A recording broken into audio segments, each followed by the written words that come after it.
मित्रहो नमस्कार, आपल्या सर्वांचे या आपल्या YouTube चॅनलवर हार्दिक स्वागत आहे।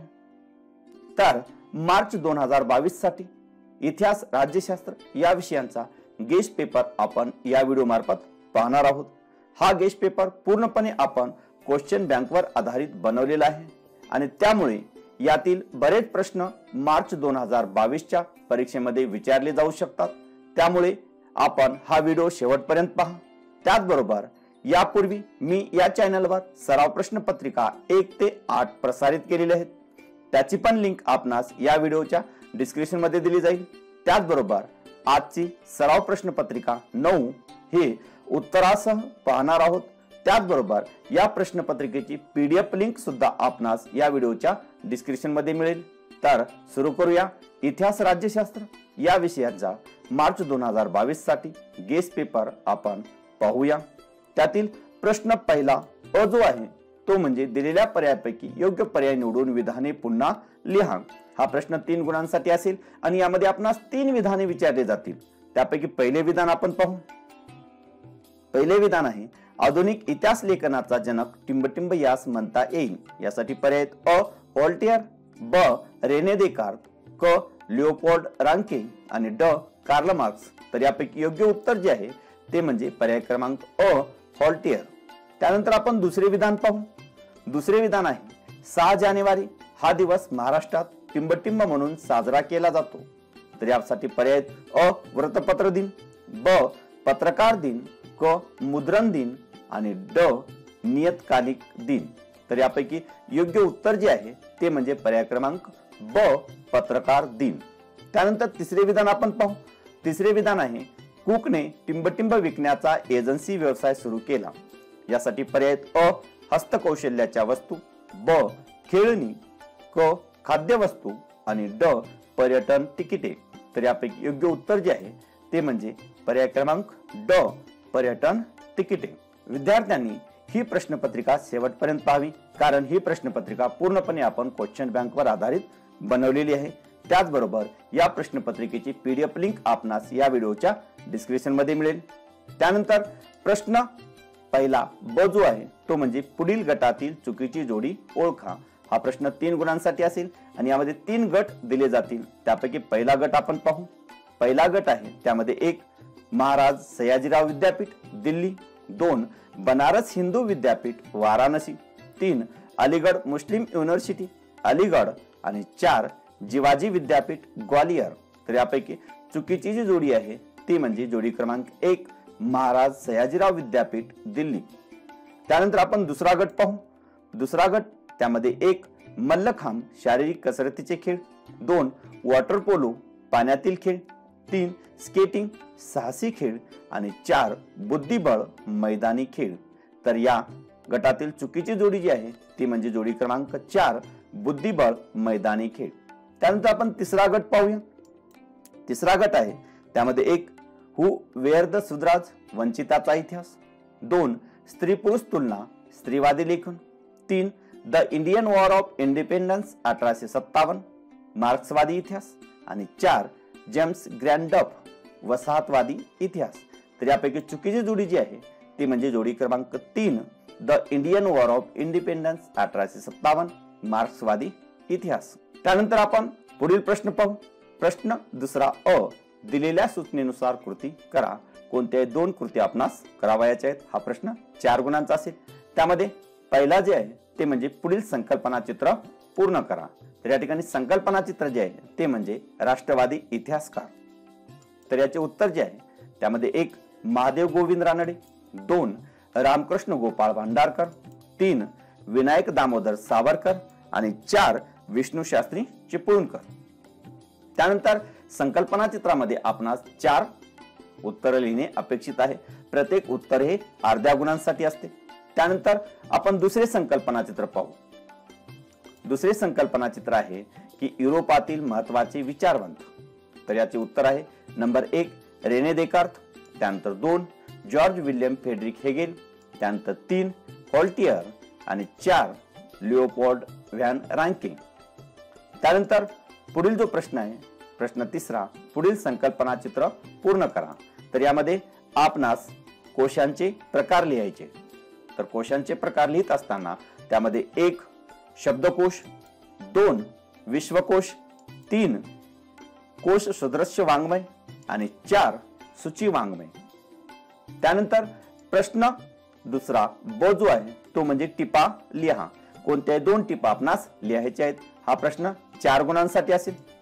त्यामध्ये पहिली जी टीप आहे ती म्हणजे अभिलेखागार. तर याचे उत्तर 1 प्राचीन दस्तावेज, ग्रंथ, अभिलेख यांचे शास्त्रशुद्ध पद्धतीने जतन करून आवश्यकतेनुसार ती कागदपत्रे उपलब्ध करून देणारी शासकीय विभाग वा यंत्रणा म्हणजे अभिलेखागार होय. त्यानंतर दुसरा मुद्दा, जे दस्तावेज संग्रहालय वा ग्रंथालय यांच्याकडून प्रदर्शित केली जात नाहीत परंतु ऐतिहासिक दृष्ट्या ते महत्वाचे असतात अशा कागदपत्रांचे जतन अभिलेखागारामध्ये केले जाते. त्यानंतर 3 हे दस्तावेज शासनाला, संशोधकांना आणि जनतेला आवश्यकतेनुसार अभिलेखागाराकडून उपलब्ध केले जातात. तांत्रिक दृष्ट्या ग्रंथालय आणि अभिलेखागार यांची कार्य या दृष्टीने सारखेच असते. आणि चौथा जो मुद्दा आहे तो म्हणजे अभिलेखागारातील कागदपत्रात कोणताही बदल केला जात नसल्याने ही कागदपत्रे अत्यंत विश्वसनीय मानली जातात. त्यानंतर आपण दुसरी टीप पाहूया. दुसरी टीप आहे एनल्स प्रणाली. तर याचे उत्तर लिहित असताना त्यामध्ये 1 राजकीय अभ्यासाबरोबर स्थानिक लोक, तत्कालीन हवामान, व्यापार, शेती, तंत्रज्ञान, दळणवळण व संपर्काची साधने, सामाजिक विभागणी आणि समूहाची मानसिकता यांचाही अभ्यास करणे महत्वाचे मानले जाऊ लागले. या विचार प्रणालीलाच एनल्स प्रणाली असे म्हणतात. त्यानंतर दुसरा मुद्दा, एनल्स म्हणजे वार्षिक इतिवृत्त, घटना ज्या काळात घडली तिचा केवळ राजकीयच नव्हे तर तत्कालीन सामाजिक, आर्थिक इत्यादी सर्वांगीण अभ्यास केला पाहिजे असे मानणारी एनल्स प्रणाली फ्रेंच इतिहासकारांनी प्रथम विकसित केली. त्यानंतर आपण पुढील टीप पाहूया. पुढील टीप आहे, ही जी टीप आहे आपण तिसरी टीप आपण पाहत आहोत. तर याचे उत्तर, भारतीय स्वातंत्र्य संग्रामाच्या काळात वर्तमानपत्रांनी पुढील कार्य केले. त्यामध्ये 1 लोकजागृती, लोकशिक्षण, भारतीय संस्कृती व इतिहासांची थोरवी वर्णन केली. त्यानंतर दुसरा मुद्दा, सामाजिक, धार्मिक व राजकीय चळवळींना पाठिंबा देऊन साम्राज्यवादी धोरणांना विरोध केला. त्यानंतर तिसरं कार्य, पाश्चात्य विद्या व शिक्षण जनतेपर्यंत पोहोचवून समाज प्रबोधनाचे कार्य केले. आणि चौथा जो मुद्दा आहे तो म्हणजे तत्कालीन सामाजिक आणि राजकीय प्रश्नांना वाचा फोडली. त्याचबरोबर समाज सुधारक नेते व संघटना यांचे विचार लोकांपर्यंत पोहोचवले. हे सर्व कार्य स्वातंत्र्य संग्रामात वर्तमानपत्रांनी केलेले आहे. त्यानंतर प्रश्न तिसरा जो आहे तो म्हणजे पुढील विधाने सहकारण स्पष्ट करा. कोणते 2 विधाने आपणास सहकारण स्पष्ट करावयाचे आहेत. हा प्रश्न 4 गुणांसाठी असेल म्हणजे प्रत्येक विधान हे 2 गुणांसाठी. त्यापैकी पहिले जे विधान आहे ते आपण पाहू. पहिले विधान आहे, सध्याच्या काळात खेळाचे अर्थकारण बदललेले आहे. तर याचे उत्तर लिहित असताना त्यामध्ये 1 20व्या 19व्या शतकात खेळाचे आंतरराष्ट्रीयकरण झाले आहे. त्यानंतर 2 सर्वच सामन्याचे थेट प्रक्षेपण जगाच्या कानाकोपऱ्यात एकाच वेळी होत असते ज्यामुळे हौशी खेळाडू शिकण्यासाठी तर प्रेक्षक मनोरंजनासाठी सामने पाहतात. त्यानंतर 3 निवृत्त खेळाडू समालोचनासाठी वाहिन्यावर येतात. त्यानंतर 4 मोठा प्रेक्षक वर्ग सामने पाहतो त्यामुळे कंपन्या मोठ्या प्रमाणात पैसा खर्च करून आपल्या उत्पादनाच्या जाहिराती खेळाच्या प्रेक्षेपण दरम्यान करीत असतात. या कारणामुळे सध्याच्या काळात खेळाचे अर्थकारण बदललेले आहे. त्यानंतर आपण पुढील प्रश्न पाहू. पुढील प्रश्न आहे, स्त्रियांच्या आयुष्याशी निगडित विविध पैलूवर विचार करणारे संशोधन सुरू झाले. तर याचे उत्तर, 1 इतिहास लेखनात पुरुष प्रधान दृष्टिकोनाचा प्रभाव होता. सीमा द बोवा या फ्रेंच विदुषीने इतिहास लेखनात स्त्रीवादी भूमिका मांडली. त्यानंतर दुसरा मुद्दा, स्त्रीवादी इतिहास लेखनात स्त्रियांचा समावेश केला गेला. त्यानंतर 3 इतिहास लेखनाच्या क्षेत्रातील पुरुष प्रधान दृष्टिकोनाचा पुनर्विचार करण्यावर भर दिला. त्यानंतर 4 सीमा द बोवा यांच्या या स्त्रीवादी भूमिकेमुळे स्त्रियांशी संबंधित नोकरी, ट्रेड युनियन, स्त्रियांचे कौटुंबिक जीवन त्यांच्याशी निगडित विविध पैलूवर विचार करणारे संशोधन सुरू झाले. त्यानंतर तिसरा प्रश्न आपण पाहू. त्यानंतर पुढील जो प्रश्न आहे तो म्हणजे तंत्रज्ञानाचा इतिहास अभ्यासावा लागतो. तर याचे उत्तर जे आहे त्यामध्ये 1. लाखो वर्षांच्या वाटचालीत मानव प्रगतीच्या प्रत्येक टप्प्यात नवनवीन कौशल्ये अवगत करीत गेला. त्यानंतर 2. दगडापासून हत्यारे तयार करणे, शेतीचे तंत्र अशी वाटचाल करीत तो विज्ञान युगात आला. त्यानंतर 3. कृषी उत्पादन, वस्तूचे उत्पादन, स्थापत्य, अभियांत्रिकी इत्यादी मध्ये बदल होत गेले. यांत्रिकरणामुळे उत्पादन वाढले. ही सर्व प्रगती समजून घेण्यासाठी आपल्याला तंत्रज्ञानाचा इतिहास अभ्यासावाच लागतो. त्यानंतर चौथे जे विधान आहे ते आपण पाहूया. चौथे विधान आहे इतिहास संशोधन करताना विविध विषयामधील कृतीसाठी प्रशिक्षणाची आवश्यकता असते. तर याचे उत्तर त्यामध्ये 1. इतिहास संशोधन करताना इतिहासाची साधने मिळवणे, सूची तयार करणे, साधनांचे जतन करणे, ती प्रदर्शित करणे अशी विविध कामे काळजीपूर्वक करावी लागतात. त्यानंतर 2. प्रत्येक कामाचे कौशल्य वेगवेगळे असते. त्यानंतर 3. प्रत्येक कामाची कृती वेगवेगळी असते. पूर्व तयारी ही वेगवेगळी करावी लागते. त्यानंतर 4. या सर्व कृती करताना कोणती सावधानता बाळगली पाहिजे हे माहीत असले पाहिजे. प्रशिक्षणाखेरीज या बाबी कळू शकत नाहीत. म्हणून इतिहास संशोधन करताना विविध विषयामधील कृतीसाठी आपणास प्रशिक्षणाची आवश्यकता असते. त्यानंतर प्रश्न चौथा जो आहे तो आपण पाहणार आहोत.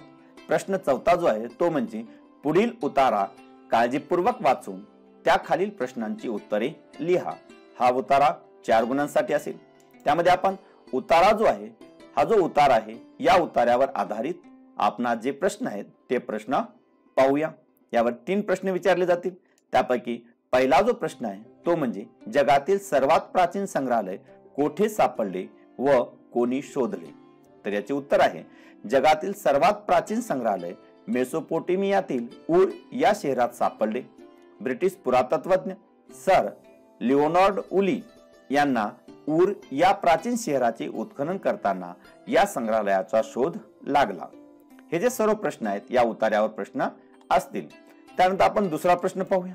दुसरा प्रश्न आहे हे संग्रहालय कोणी बांधले होते. तर याचे उत्तर मेसोपोटेमिया राज्याची राजकन्या एनेगॉल्डी हिने ऊर येथील हे संग्रहालय बांधले होते. त्यानंतर तिसरा प्रश्न आपण पाहू. तिसरा प्रश्न आहे या संग्रहालयाचा विशेष कोणता होता. तर याचे उत्तर या संग्रहालयात सापडलेल्या प्राचीन वस्तू सोबत त्या वस्तूचे सविस्तर वर्णन करणाऱ्या मातीच्या वाटिका म्हणजे अक्षरे कोरलेल्या मातीच्या पाट्या होत्या. हा या संग्रहालयाचा विशेष होता. त्यानंतर प्रश्न 5वा जो आहे तो दीर्घोत्तरी प्रश्न असेल. त्यामध्ये पुढील प्रश्नांची आपणास सविस्तर उत्तरे लिहायची आहेत. कोणतेही 2 प्रश्न आपणास सोडवायचे आहेत. हा प्रश्न 6 गुणांचा असेल म्हणजे प्रत्येक प्रश्न हा 3 गुणांचा असेल. त्यामध्ये पहिला प्रश्न पाहू. पहिला प्रश्न आहे मार्क्सवादी इतिहास लेखन म्हणजे काय. तर हा जो प्रश्न आहे या प्रश्नाचे उत्तर आपणास असे लिहावे लागेल. स्वातंत्र्योत्तर काळात भारतीय इतिहास लेखनात जे नवे वैचारिक प्रवाह आढळून येतात त्यात मार्क्सवादी इतिहास लेखन हा एक प्रमुख प्रवाह आहे. त्यामध्ये 1. मार्क्सवादात वर्ग संघर्षावर भर दिलेला आहे. मार्क्सच्या विचारावर आधारित जे इतिहास लेखन केले गेले त्याला मार्क्सवादी इतिहास लेखन असे म्हणतात. त्यानंतर 2. मार्क्सवादी इतिहास लेखनात आर्थिक व्यवस्थेतील उत्पादनाची साधने, पद्धती आणि उत्पादनाच्या प्रक्रियेतील मानवी संबंध यांचा प्रामुख्याने विचार केला आहे. त्यानंतर 3. प्रत्येक सामाजिक घटनेचा सर्वसामान्य लोकांवर काय परिणाम होतो याचे विश्लेषण करणे हे मार्क्सवादी इतिहास लेखनाचे मुख्य सूत्र आहे. त्यानंतर 4. मार्क्सवादी इतिहासकारांनी जाती व्यवस्थेत होत गेलेल्या बदलांचा अभ्यास केला. भारतातही या पद्धतीचा अवलंब कोसंबी, डांगे, शरद पाटील इत्यादीने आपल्या इतिहास लेखनात प्रभावीपणे केलेला आपणास दिसून येतो. त्यानंतर आपण पुढील प्रश्न पाहू. त्यानंतर दुसरा जो प्रश्न आहे तो प्रश्न आहे खेळ आणि इतिहास यांच्यातील परस्पर संबंध स्पष्ट करा. तर याचे उत्तर खेळ आणि इतिहास यांच्यातील परस्पर संबंध घनिष्ठ आहेत. त्यामध्ये 1. खेळावर लिखाण करणाऱ्या लेखकांना त्या खेळाचा इतिहास माहीत असावाच लागतो. त्यानंतर 2. खेळाची समीक्षा करण्यासाठी त्या समीक्षकाला भूतकाळातील खेळाडूंच्या खेळाचे कौशल्य माहीत असावे लागते. ऑलिम्पिक, एशियाड, राष्ट्रकुल अशा आंतरराष्ट्रीय स्पर्धांची माहिती, खेळाडूंची वैशिष्ट्ये असा संदर्भ देण्यासाठी समीक्षकाला इतिहासाचा आधार घ्यावाच लागतो. त्यानंतर 3 विविध स्पर्धांचे आकाशवाणीवरून, दूरदर्शनवरून व अन्य वाहिन्यावरून समालोचन करताना समालोचकाला त्या खेळाचा इतिहास, गाजलेले खेळाडू, त्यांचे विक्रम इत्यादी संबंधी माहिती द्यावी लागते, तरच त्यांचे समालोचन रंजक होते. त्यानंतर 4 खेळातील विशेष तज्ञ म्हणून बोलवलेल्या व्यक्ती, खेळाडूच्या प्रशिक्षणासाठी असणारे प्रशिक्षक, स्पर्धांसाठी खेळाडूंची निवड करण्याची समिती, या सर्वांना खेळाडूंची माहिती, त्यांचे गुण व दोष, विरुद्ध चमूतील खेळाडूंचा इतिहास या सर्वांचा अभ्यास करावा लागतो. त्यानंतर 5 खेळाडूंनाही आपल्या प्रतिस्पर्ध्यांचा इतिहास माहीत असावा लागतो. थोडक्यात खेळाशी संबंधित सर्व घटकांना खेळाचा इतिहास माहीत करून घ्यावाच लागतो आणि त्यामुळे खेळ आणि इतिहास यांचा घनिष्ठ संबंध आहे. त्यानंतर पुढील प्रश्न पाहू. पुढील प्रश्न आहे, पर्यटकांशी संबंधित व्यावसायिक क्षेत्र स्पष्ट करा. पर्यटनाशी संबंधित व्यावसायिक क्षेत्रे स्पष्ट करा. तर याचे उत्तर, पर्यटनाशी संबंधित अशी पुढील व्यावसायिक क्षेत्रे आहेत. त्यामध्ये 1 पर्यटकांच्या राहण्यासाठी असणारी निवासस्थाने म्हणजेच लॉजेस चालविणे, ती बांधण्यासाठी संबंधित असणारे उद्योग. त्यानंतर 2 खाद्यपदार्थाची दुकाने, हॉटेल्स, खानावळी इत्यादी उद्योग. त्यानंतर 3 हस्तउद्योग व कुटीर उद्योग आणि त्यांच्या विक्रीची दुकाने. त्यानंतर 4 हॉटेलशी संबंधित दूध, भाज्या, किराणा इत्यादी शेती व पशु उद्योग. त्यानंतर 5 पर्यटकांच्या वाहतुकीसाठी असणारे बस, रिक्षा, टॅक्सी आदी उद्योग. त्यानंतर 6 प्रवासी एजंट, फोटोग्राफर, मार्गदर्शक म्हणजेच गाईड, ठिकाणांची माहिती छापणारे मुद्रक इत्यादी व्यवसाय पर्यटकाशी संबंधित असतात.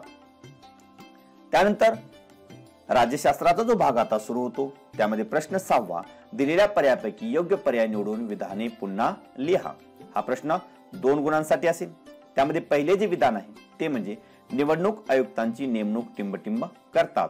यासाठी पर्याय अ राष्ट्रपती, ब प्रधानमंत्री, क लोकसभेचे सभापती आणि ड उपराष्ट्रपती. तर याचे योग्य उत्तर आहे पर्याय क्रमांक अ राष्ट्रपती. त्यानंतर दुसरे जे विधान आहे ते विधान पाहू. शेतीचे उत्पादन वाढविण्यासाठी आणि अन्नधान्याबाबत स्वयंपूर्ण होण्यासाठी टिंबटिंब करण्यात आली.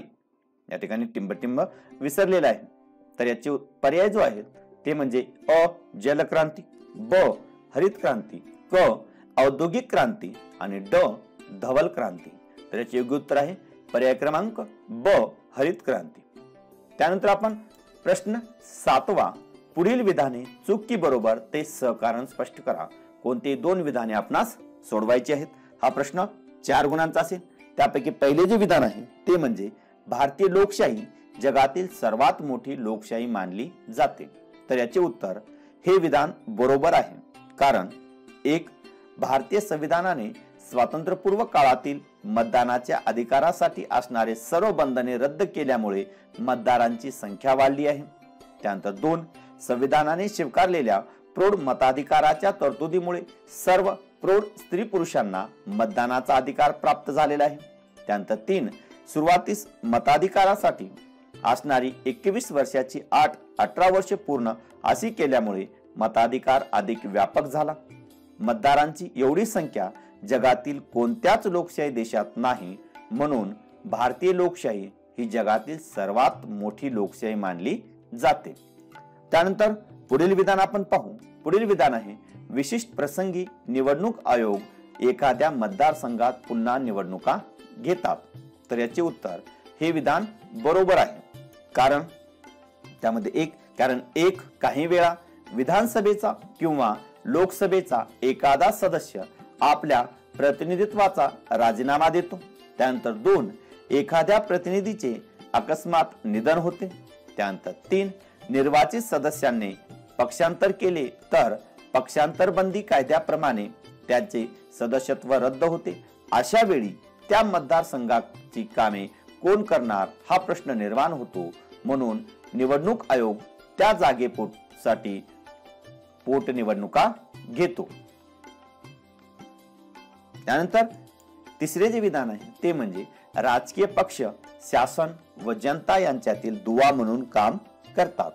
तर याचे उत्तर हे विधान बरोबर आहे, कारण एक राजकीय पक्ष जनतेच्या मागण्या आणि गाऱ्हाणी शासनापर्यंत पोहोचवण्याचे कार्य करतात.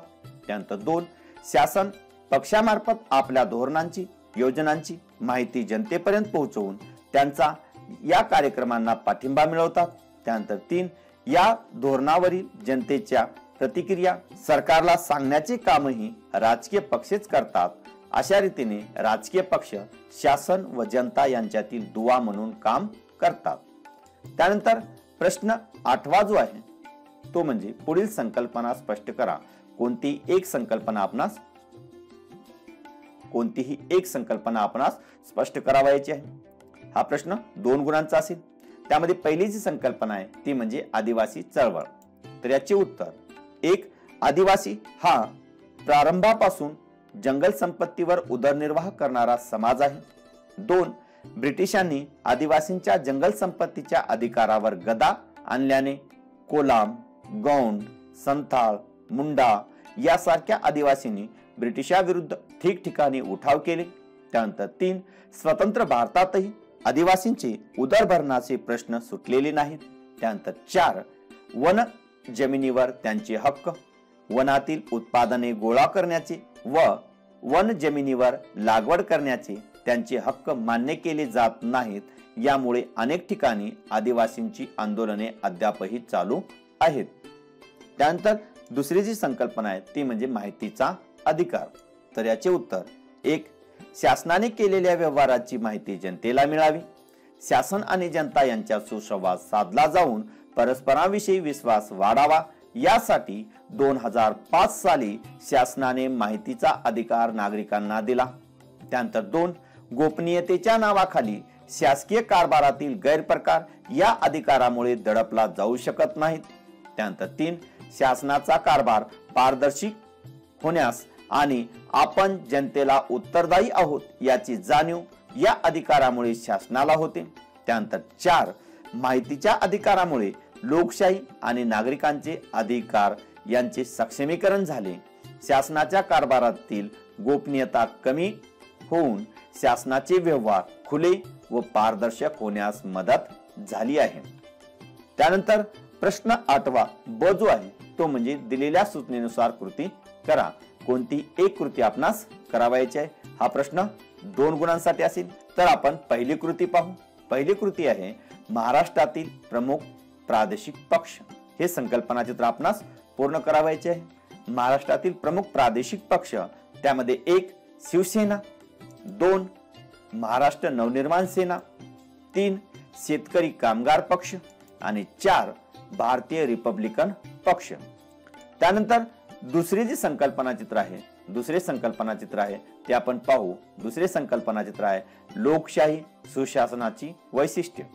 तर लोकशाही सुशासनाचे पहिले वैशिष्ट्य आहे पारदर्शी कारभार.